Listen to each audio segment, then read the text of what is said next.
passa muito tempo com os celulares ou com o notebook. Isso só é possível porque existem as baterias. São elas que fornecem energia para esses aparelhos. Mas eu aposto que você não sabe como elas funcionam ou o que fazer para que as baterias durem mais. É o que a gente mostra nessa primeira matéria de hoje.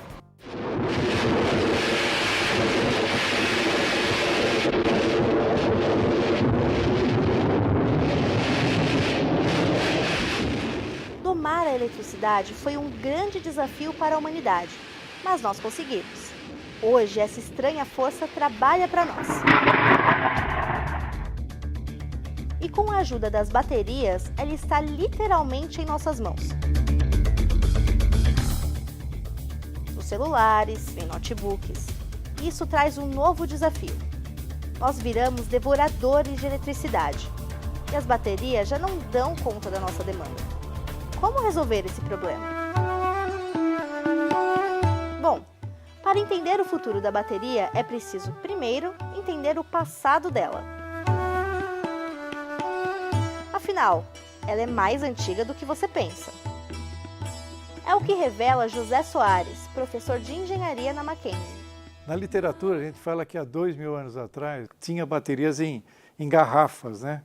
Eles colocavam algumas placas lá de algum material, colocavam um filamento de cobre, misturava lá um vinagre, um limão e aquilo saía gerando energia. Isso tem mais de 2000 anos já. Baterias primitivas como essa podiam até funcionar, mas ninguém sabia realmente como elas funcionavam. Séculos depois, ao desvendar o mundo microscópico do átomo, podemos entender qual é o segredo da eletricidade. É porque, apesar de serem pequenininhos, os átomos têm muita energia, principalmente no núcleo. É daí que vem a energia nuclear. Mas tirar energia do núcleo é algo complicado. E ninguém quer andar com uma usina atômica no bolso, não é?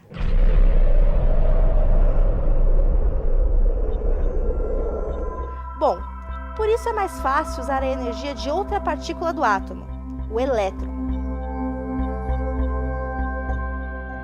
Os elétrons orbitam no núcleo do átomo, mas em alguns materiais eles podem se soltar da órbita. E eletricidade é essencialmente isso, o fluxo ordenado de elétrons arrancados dos átomos. É o que chamamos de corrente elétrica. Ok, mas a gente não extrai eletricidade de qualquer átomo. Por isso as baterias não são feitas de material comum. Mas afinal, o que acontece aqui dentro que gera eletricidade? Pedimos ajuda a Sérgio Pereira, professor de Química na Escola de Engenharia da Mackenzie, que explicou para nós. Nós não temos um elemento químico sozinho que faz esse serviço. O que acontece é que nós temos dois metais ou dois materiais, né? E aí a gente tem uma passagem de corrente elétrica de um material para o outro. Essa passagem de corrente elétrica, devido à diferença de potencial entre os dois materiais, é o que gera corrente elétrica.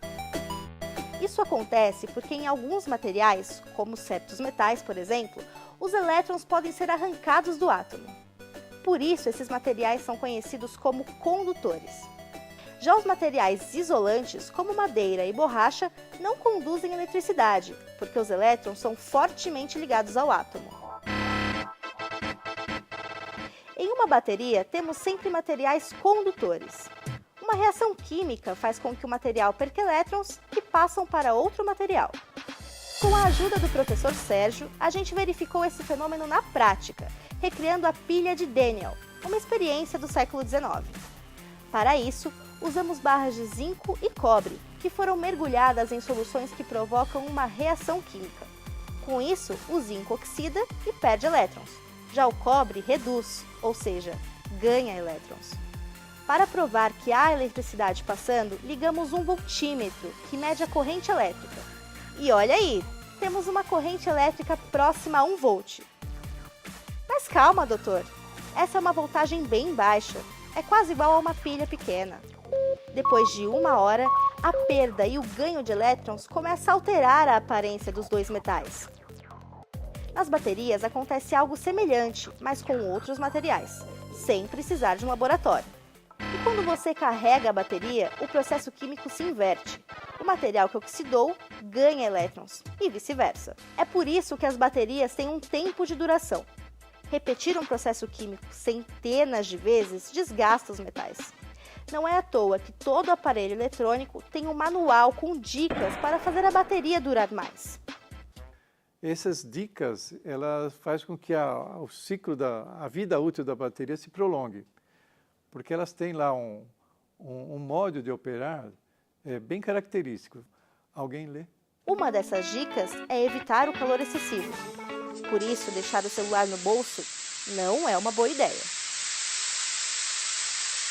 Quando nós deixamos o celular por muito tempo no bolso, o nosso corpo ele tem uma temperatura por volta de 37 graus Celsius, né? Então a bateria ela não gosta de calor. Por que ela não gosta de calor? A bateria do celular. Porque na verdade o calor ele acelera processos químicos, ele aumenta a velocidade de reações químicas. Durante um tempo, as baterias de celular eram feitas de cádmio, que sofriam com o famoso efeito memória. A bateria perdia parte de sua capacidade após um tempo de uso. Mas hoje as baterias são mais eficientes. A do seu celular provavelmente é feita de lítio. Você sabe o que é isso? É um metal extremamente leve e que perde elétrons com facilidade. Por isso, as baterias de lítio dominam o mercado. Mas ainda assim temos um problema. Estamos dando novos usos aos nossos aparelhos. Um celular, por exemplo, não serve só para fazer ligações. Por isso, ficar com a bateria descarregada no meio do dia ainda é comum. Mas já tem gente pesquisando novos materiais mais eficientes. Um dos mais promissores é o grafeno, um elemento transparente elaborado com carbono puro. Nós procuramos uma cientista do McGraph, o Centro de Pesquisas Avançadas em Grafeno, Nanomateriais e Nanotecnologia da Mackenzie. É ela quem explica algumas vantagens do grafeno em relação aos materiais usados atualmente. Com o passar do tempo, esse material, o grafite, ele vai ficando, vamos dizer assim, tendo um estresse maior e como se fosse quebradiço. O grafeno já é um material flexível. Sendo flexível, o grafeno não sofre tanto desgaste. Por isso, uma bateria de grafeno pode durar muito mais. E essa flexibilidade tem mais uma vantagem. Já pensou ter um celular que dá para dobrar? Então, quando a gente pensa todo no desenvolvimento de uma eletrônica flexível, que é o futuro de você ter celulares flexíveis, tablets em plásticos, transparentes, a gente também tem que pensar em toda uma tecnologia de como você agregar um sistema de alimentação a esse dispositivo. Essa bateria também tem que ser flexível, ela também tem que ser leve e permitir essa portabilidade, né? Os pesquisadores também afirmam que as baterias com grafeno poderão ser carregadas em minutos e fornecer eletricidade por muito mais tempo.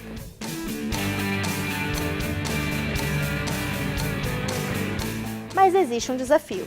Um produto, como uma bateria, só se torna viável quando produzido em grande escala e por um preço acessível.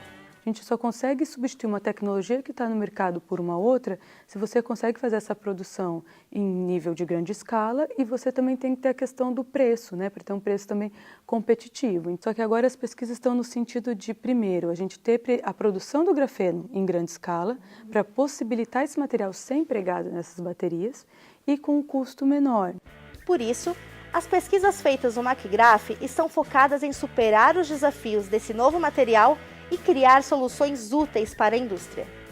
A gente conseguir fazer uma pesquisa alinhada com também o interesse do que o setor de produção, a indústria, o que eles estão necessitando. Isso é uma das estratégias do McGraph e algo que a gente trabalha também muito nesse sentido.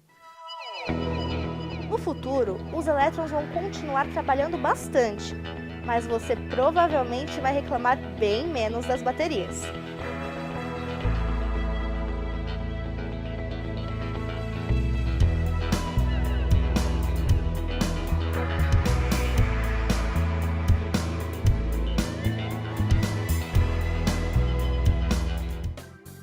O Mackenzie Movimento vai fazer um rápido intervalo. Não saia daí, a gente volta já.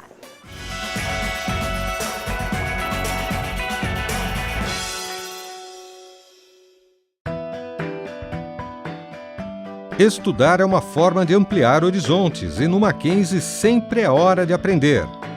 Não importa se você é criança, adolescente ou adulto, porque aqui sempre você encontra educação de qualidade. Da educação infantil à pós-graduação. Descubra o que o Mackenzie pode oferecer. Acesse o nosso site e saiba mais. Mackenzie, cada vez mais perto de você. Amplie seus conhecimentos. Faça pós-graduação no Mackenzie. São mais de 140 anos de tradição e pioneirismo em ensino. Informe-se e crie novas oportunidades em sua vida. O seu sonho de fazer um curso superior de qualidade está mais fácil de ser realizado. A Universidade Presbiteriana Mackenzie agora também oferece cursos de educação à distância. São cursos completos com vídeos e teleaulas, material didático e todo o suporte que você precisa. E tudo com a mesma qualidade que fez a Universidade Mackenzie ser classificada como a melhor do setor privado de São Paulo. Você tem acesso a um ambiente virtual de aprendizagem de qualquer local. Você escolhe a hora e o local para estudar. Acesse nosso site e saiba mais sobre nossos cursos, porque o conhecimento não tem fronteiras.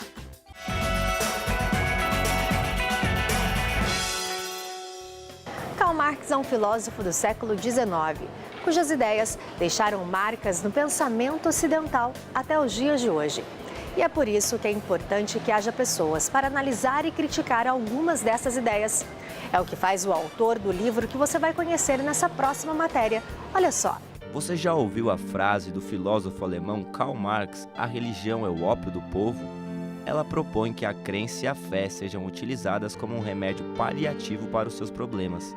Mas, para contestar essa e outras teorias, foi lançado o livro Analisando a Crítica Marxista, de Prometeu a Proteus.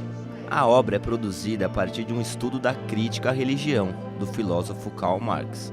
Ela foi escrita pelo chanceler da Universidade Presbiteriana Mackenzie, reverendo Davi Charles Gomes, e publicada pela editora Mackenzie. Marx tem uma visão da religião que a maioria das pessoas conhece, que a religião era aquele narcótico que era usado para consolação, para fugir para alienação. Muitas vezes, de fato, a religião pode ser usada assim, mas que a própria crítica também inclui uma tentativa de fazer dela uma droga que me alivie de ter que encarar que mesmo a religião, que por alguns pode ter motivações ruins, pode ter uma substância que muita gente não gostaria de ter que encarar. E é exatamente essa substância que justifica a relevância em se trazer o tema para a universidade, reforçando os valores e ideais da instituição. Ele é importante porque ele mostra a confessionalidade diante da tese marxista. Ele faz uma análise mostrando que há um auto-engano, onde Marx tem a sua posição sobre a religião, e este livro procura contrapor, mostrar os argumentos, as falácias e as teses. Certamente contribui para o exercício da nossa confessionalidade como uma obra que se propõe a analisar o pensamento de Marx com base numa cosmovisão cristã reformada. É extremamente importante para, por exemplo, cursos como de ética e cidadania na nossa Universidade Presbiteriana Mackenzie e nas faculdades Presbiteriana Mackenzie em Brasília e no Rio. É a matéria onde nós temos na nossa universidade e nas faculdades para expressar de uma forma tranquila, límpida, dentro de uma programação preconizada e determinada pelo MEC, os nossos princípios e valores cristãos.